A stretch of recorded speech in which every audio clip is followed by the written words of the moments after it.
아름다운 주일입니다. 참으로 축복이고 특권이고 하나님을 예배할 수 있다고 하는 것은 우리 그리스도인들에게는 정말 귀중한 날입니다.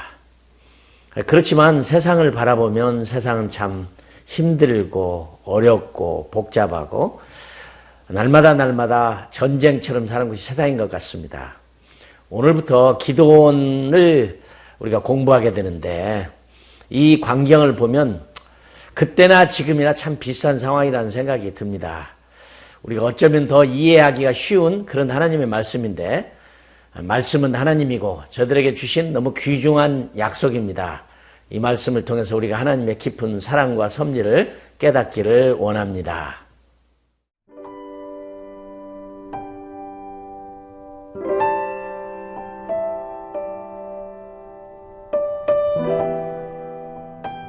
사사기 7장 1절에서 8절 말씀입니다.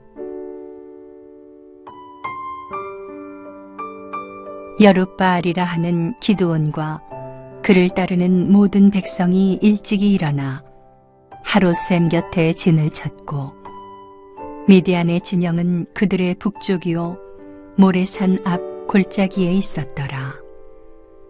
여호와께서 기드온에게 이르시되 너를 따르는 백성이 너무 많은즉 내가 그들의 손에 미디안 사람을 넘겨주지 아니하리니 이는 이스라엘이 나를 거슬러 스스로 자랑하기를 내 손이 나를 구원하였다 할까 함이니라. 이제 너는 백성의 귀에 외쳐 이르기를 누구든지 두려워 떠는 자는 길르앗 산을 떠나 돌아가라 하라 하시니 이에 돌아간 백성이 22,000명이요 남은 자가 10,000명이었더라. 여호와께서 또 기드온에게 이르시되 백성이 아직도 많으니 그들을 인도하여 물가로 내려가라. 거기서 내가 너를 위하여 그들을 시험하리라. 내가 누구를 가리켜 네게 이르기를 이 사람이 너와 함께 가리라 하면 그는 너와 함께 갈 것이요 내가 누구를 가리켜 네게 이르기를 이 사람은 너와 함께 가지 말 것이니라 하면 그는 가지 말 것이니라 하신지라. 이에 백성을 인도하여 물가에 내려가매 여호와께서 기드온에게 이르시되 누구든지 개가 핥는 것 같이 혀로 물을 핥는 자들을 너는 따로 세우고 또 누구든지 무릎을 꿇고 마시는 자들도 그와 같이 하라 하시더니 손으로 움켜 입에 대고 핥는 자의 수는 300명이요 그 외의 백성은 다 무릎을 꿇고 물을 마신지라.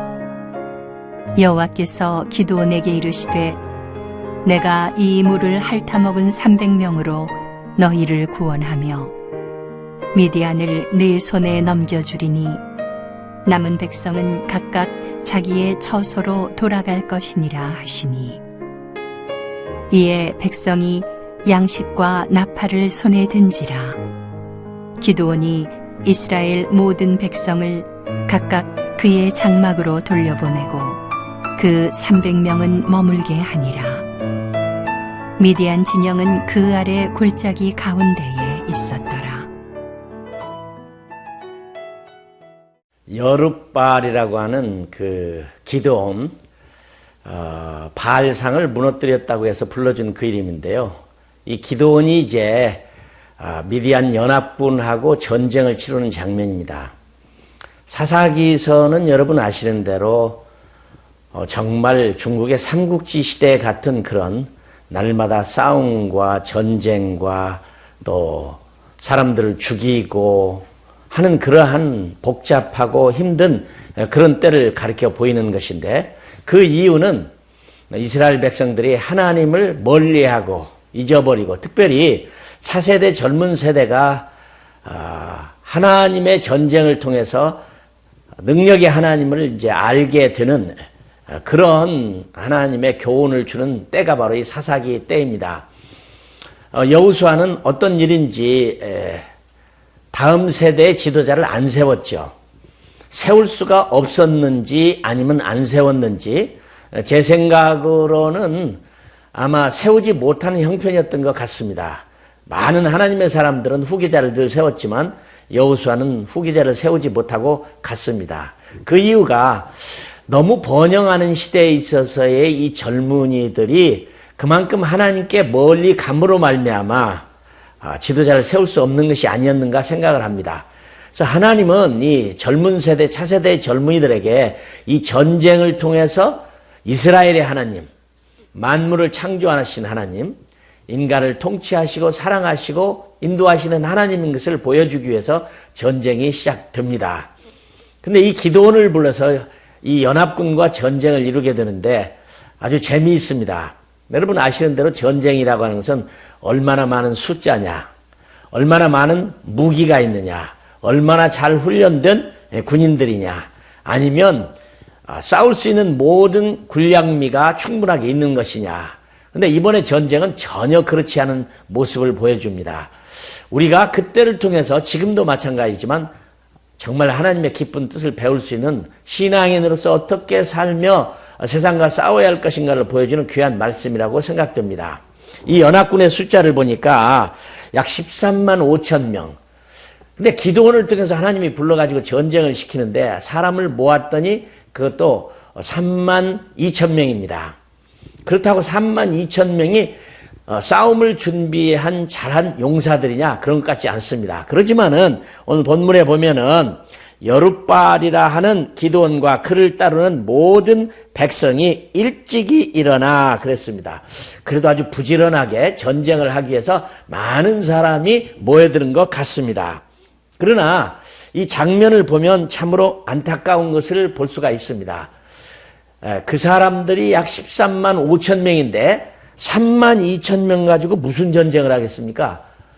이것이 우리들에게 보여주는 귀한 하나님의 교훈이 안에 들어 있습니다. 그 2절에 보면 여호와께서 기드온에게 이르시되 너를 따르는 백성이 너무 많은즉 내가 그들의 손에 미디안 사람을 넘겨주지 아니하리니 이는 이스라엘이 나를 거스려 스스로 자랑하기를 내 손이 나를 구원하였다 할까 함이니라. 지금 하나님이 살아계심과 전지전능하심과 전쟁의 주인 되심과 하나님의 사람들을 보호하는 그 힘을 보여주기 위한 것인데, 사람들로 말미암아 많은 숫자가 성공을 한다면 그것은 자기들이 교만에 빠지고 자기들이 했다 할까 두려워하기 때문에 하나님은 그들에게 이렇게 말씀하십니다. 스스로 자랑하기를 내 손이 나를 구원하였다 할까 함이니라. 이렇게 말씀하시고 바로 그들을 다시 돌려보내라고 말하는 것입니다. 숫자를 줄여라. 아니 지금 전쟁에서 13만 5천 명과 3만 2천 명 가지고 이게 용장이라고 해도 불가능한데 어떻게 이럴 수가 있을까요? 그러나 하나님은 그들에게 숫자를 줄여라. 그래서 그들이 한 10,000명 정도가 이미 떠나버렸습니다.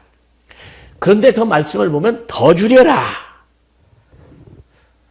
이것은 전적으로 전쟁은 사람의 힘에 의해서 싸우는 것이 아니라 하나님을 의지하고 하나님이 하시고 하나님이 너희들과 함께 한다는 걸 보여주기 위한 하나님의 교육입니다.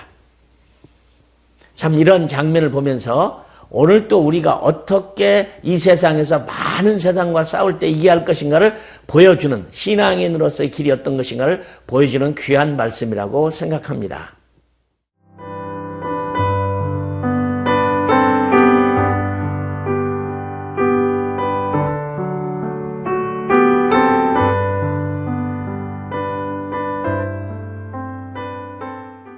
기드온이 얼마나 두려웠겠습니까? 자, 이런 싸움이 세상에 어디 있느냐?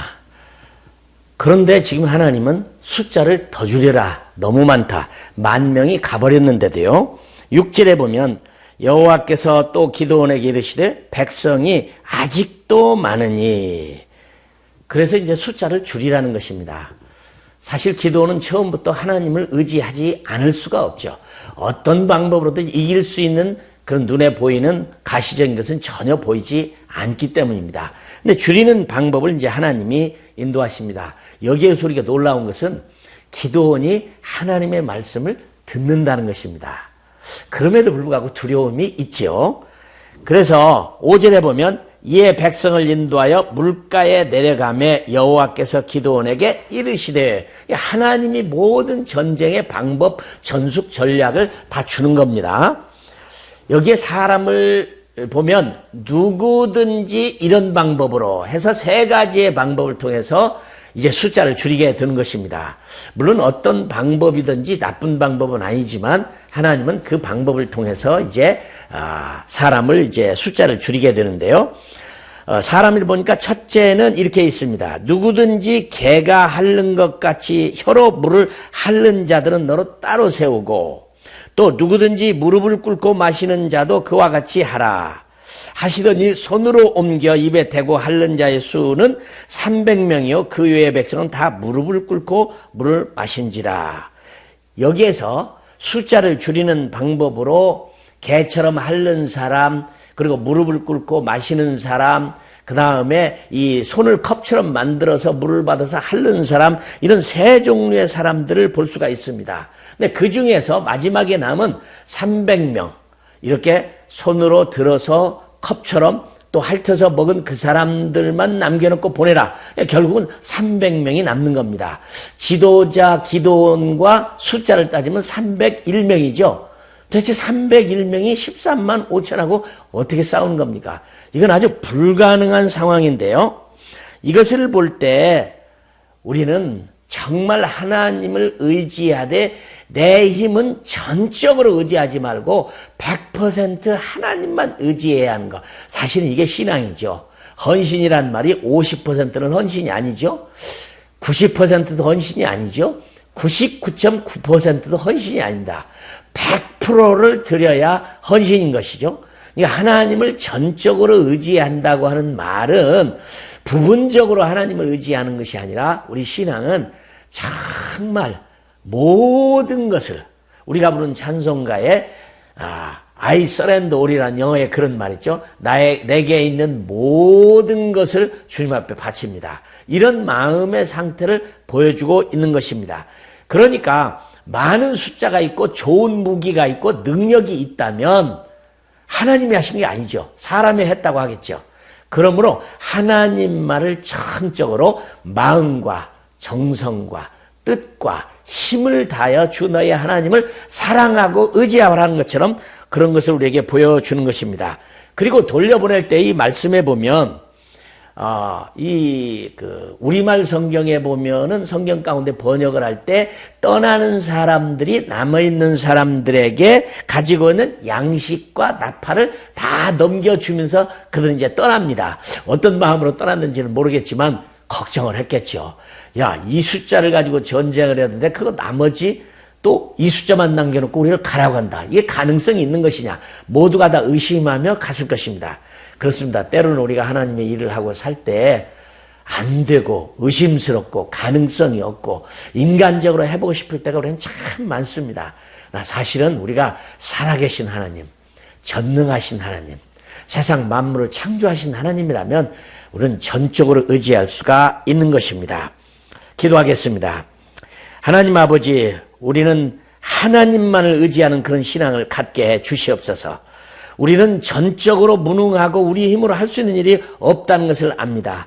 그러므로 하나님을 의지하고 숫자를 의지하지 않게 하시고 세상의 방법을 의지하지 않게 하시고 성경에 나타나 있는 하나님의 말씀대로 온전한 마음으로 하나님을 의지하고 전폭적으로 주님을 사랑하고 경배할 수 있는 저희들이 되기를 원합니다. 사사기 같은 시대에 주님의 도우심을 날마다 구하며 믿음으로 살도록 저희들을 격려하시고 기름 부어 주시옵소서.